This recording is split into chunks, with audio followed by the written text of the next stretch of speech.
ចង់ជួបចរចារៀបរាប់ប្រាប់អូនថាណែហាមកស្មោះព្រៃសូមមេត្តាត្រាប្រណេ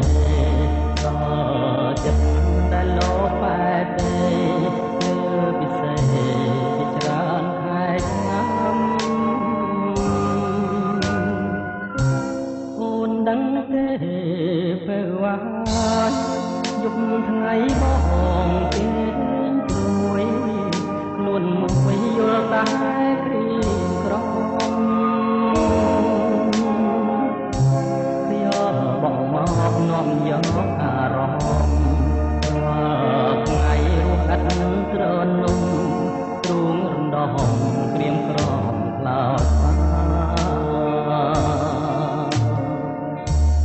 សូមឆ្លើយប្រាប់ផងឆ្លើយមកនួនល្អ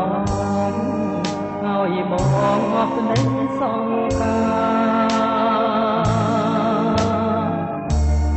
គុំមកឲ្យបងទុំថាសូមអូនឆ្លើយប្រាប់ថាណែមួយម៉ាត់មកហើយជាគ្រាបាញ់ចប់សូមអូនឆ្លាស់ប្រញាប់ប្រាប់មកពី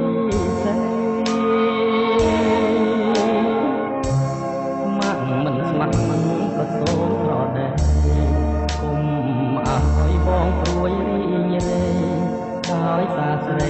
មិនទាន់ឆ្លើយបង